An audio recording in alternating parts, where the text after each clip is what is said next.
இன்றைக்கி என்ன வீடியோ அப்படின்னு பார்த்தீங்கன்னா, நம்ம நிறையா பேர் கொரியர் போட வேண்டியது இருந்தது. ஃப்ரீ பிளான்ஸ் வந்து கொஞ்சம் பேருக்கு நான் போடாமல் இருந்திருந்தேன். ரொம்ப நாளாக கேட்டுட்டு இருந்தவங்களுக்கு பெண்டிங்கில் வச்சுருந்தேன்.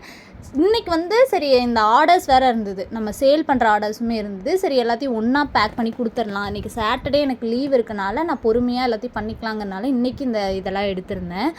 நிறைய பேர் கேட்குறீங்க, ஃப்ரீ பிளான்ஸ் எப்போ தருவீங்க, இல்லை தருவீங்களா மாட்டிங்களா, அப்படியெல்லாம் நிறையா மெசேஜஸ் வந்து வாட்ஸ்அப்பில் வருது.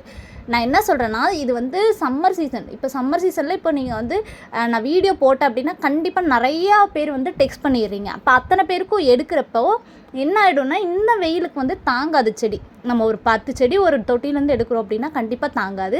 ஸோ அதனால அது இதாகிடக்கூடாது, மதர் பிளான்ட் அஃபெக்ட் ஆகிடக்கூடாது. நான் சும்மா வச்சுருக்க நல்லா வளர்கிற செடியை வந்து டக்குன்னு இந்த வெயிலுக்கு கருகிடுது. ஸோ அதெல்லாம் அஃபெக்ட் ஆகக்கூடாதுங்கிறனால தான் நான் பொறுமையாக கொஞ்சம் கொஞ்சம் பேருக்காக போட்டுட்ருக்கேன். நீங்கள் வாட்ஸ்அப் பண்ணி வைங்க, கண்டிப்பாக பிளான்ட் அதிகமாக இருக்கப்போ நான் வந்து கொடுத்துருவேன். ஜூன் ஜூலை அந்த மந்த்லலாம் வந்து நல்லா மழை வரும். ஸோ அப்போ கட்டிங்ஸ் வந்து தாராளமாக எவ்வளோ வேணாலும் ஷேர் பண்ணலாம். ஸோ போட்டு மெசேஜ் போட்டு வைங்க, கண்டிப்பாக நான் பார்த்துட்டு நான் சொல்கிறேன். இந்த தூதுவளையெல்லாம் நான் போடவே கூடாதுன்ட்டு இருந்த வீடியோவில் சண்டைக்கே வந்துடுறீங்க.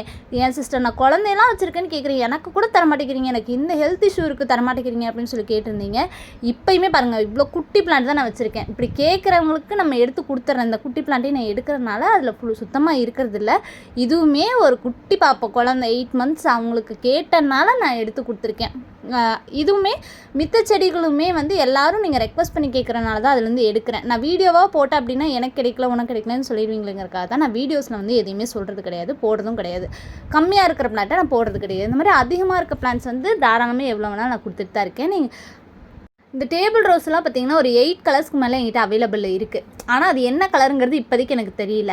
ஏன்னா முதல்ல நிறையா கலரில் பூத்து பாலினேஷன் ஆகி நிறையா இருந்துச்சு. இப்போ வந்து பூக்கள் இல்லாதனால அது என்ன கலர்னு எனக்கு தெரியல. ஆனால் கண்டிப்பாக மல்டி கலரில் தான் எங்கிட்ட இருக்குங்கிறது எனக்கு தெரியும். ஏன்னா பூத்தப்போ எடுத்த ஃபோட்டோஸ்லாம் இன்னுமே இருக்குது, அழகழகாக இருந்தது.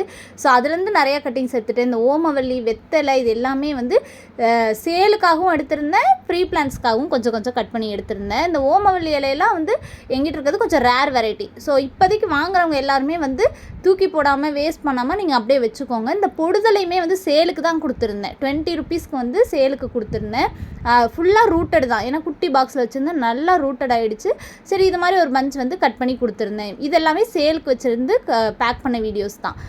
ஒவ்வொன்றையும் ஒவ்வொரு இதுலேயும் அழகாக போட்டிருந்தேன். இந்த தூதுவளையெல்லாம் எடுக்கிறப்ப ப்ளீஸ் பார்த்து எடுங்க. கையில் எனக்கே முள் ஏறிடுச்சு, 2 வாட்டி கட் பண்ணி எடுக்கிறப்ப முள் ஏறிடுச்சு. ரொம்ப கஷ்டப்பட்டு தான் எடுத்தேன். உள்ளே போயிடுச்சு முள் அப்படின்னா ரொம்ப கஷ்டம். ஸோ பார்த்து எடுத்துக்கோங்க. டர்ட்டில் வைன் ஆகட்டும், இந்த டேபிள் ரோஸ், இந்த ஹேங்கிங் பிளான்ஸ் எல்லாம் இந்த மாதிரி ரோல் பண்ணி தான் உங்களுக்கு கொடுத்துருப்பேன். இந்த வாட்டர் கேபேஜ் வந்து இந்த மாதிரி ஒவ்வொன்றையும் டிஷ்யூவில் ரேப் பண்ணி தான் உள்ளே வச்சு சேஃபாக அனுப்பிச்சு தரேன். ஏன்னா இந்த மாதிரி ஒரு ஃபுட் கண்டெய்னரில் வச்சு அனுப்பிச்சு தரேன். ஏன்னா அப்போ தான் உங்களுக்கு 2 days ஆகி ரிசீவ் ஆனாலும் அது நல்ல ஒரு நிலமையில் இருக்குங்கிறனால எடுத்திருக்கேன். ஸோ வாட்டர் கேபேஜ் எல்லாம் நல்லா வெயிலில் வைக்காதீங்க, நிழலில் வச்சு வளர்த்திக்கோங்க. ஸ்லிப் எல்லாருக்குமே அனுப்பிச்சு கொடுத்துருக்கேன்.